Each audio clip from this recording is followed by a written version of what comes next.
घर परिवार के बतिया भुलाई के चर्चा में आ जाजे कहनवा माना भैया जी कहनवा माना बना जी कहनवा माना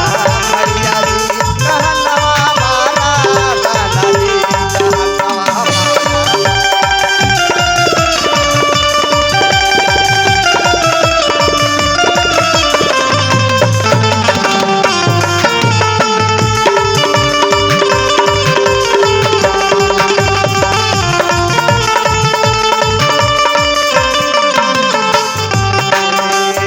घर परिवार के बतिया भुलाई के घर परिवार के बतिया भुलाई के चर्चा में आ जा जी कहनवा माना भैया जी कहनवा माना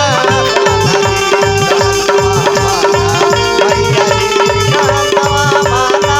दीदी जी कहनवा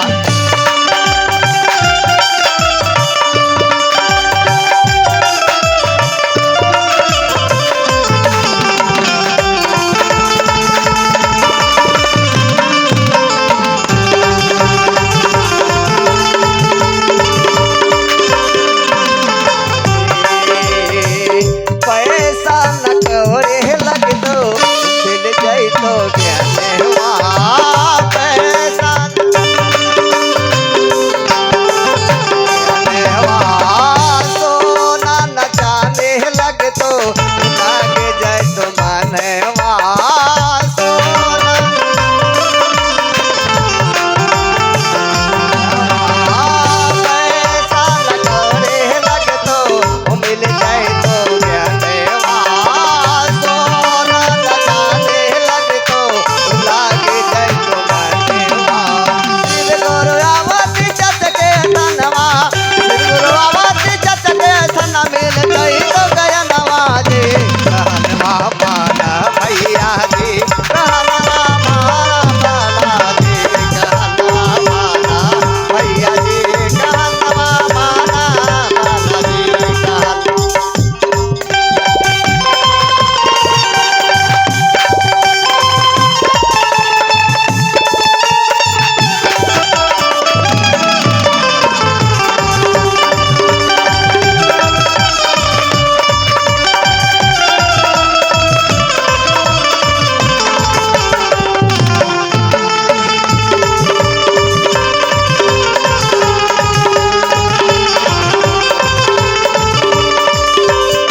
कह वेद पुराण हुआ